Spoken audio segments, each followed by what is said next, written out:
Howdy, Growlmantlers, Dan from GameReviewsAU here, sick again. I'm sick of doing reviews when I'm sick, but, you know, I do it anyway. So this game I'm playing is called The Bridge Curse Road to Salvation, and I played this on PS5. It is a horror game.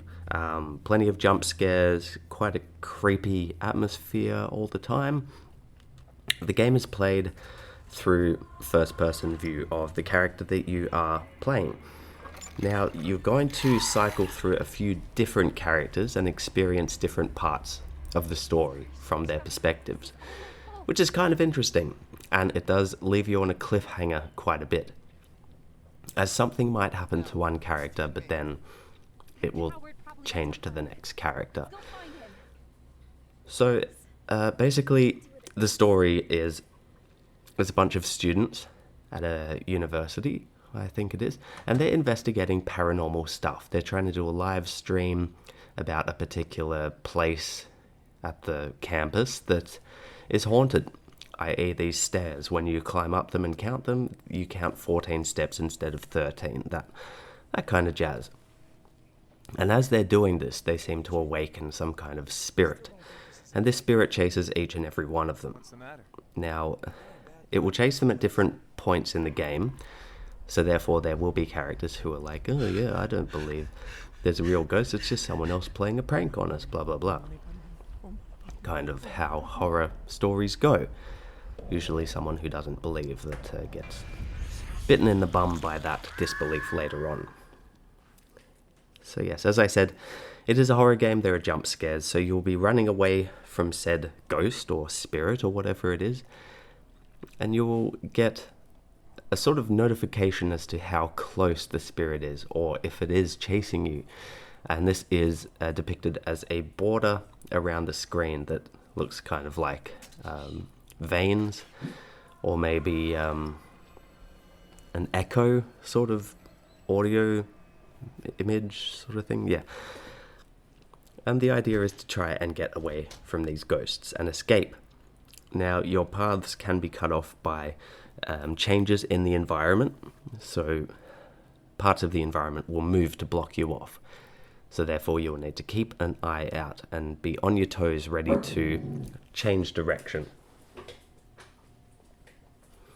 There are things that you can hide in, like lockers or toilet cubicles, and when you do that, the ghost will give up looking for you because it's like, oh, where'd they go?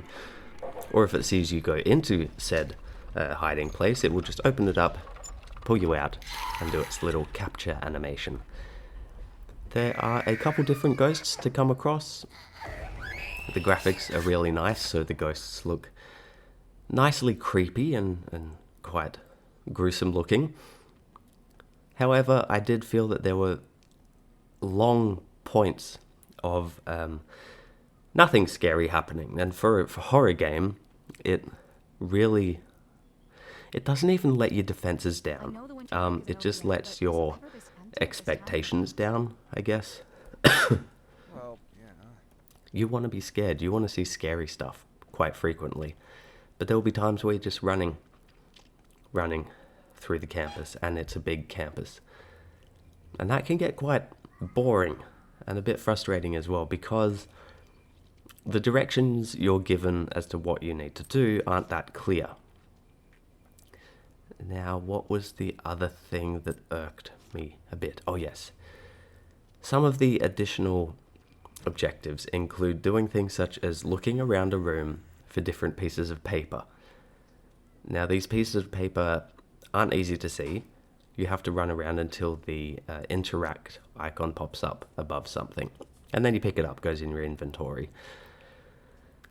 And this happens a few times. It's not just pieces of paper, it could be items for a ritual, an exorcism ritual, so on and so forth.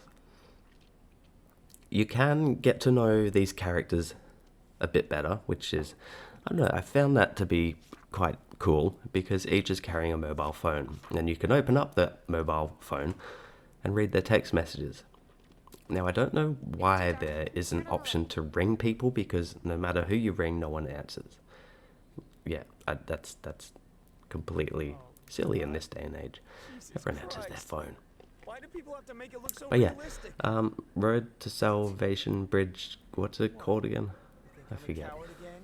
I didn't say that. One Stop moment. acting paranoid. I just hate losing. The Bridge Curse, Road to Salvation on PS5. Interesting horror game. Nothing groundbreaking, but, you know, does the job. Provides you a little bit of insight into other countries, myths, legends, supernatural sort of thingies. I'm going to be giving it 3 out of 5 stars. If you like this review, please hit the thumbs up button down below. Remember to subscribe to my channel, and if you do so choose to do so, leave a comment down below. Thanks for watching and listening, and I'll see you next time.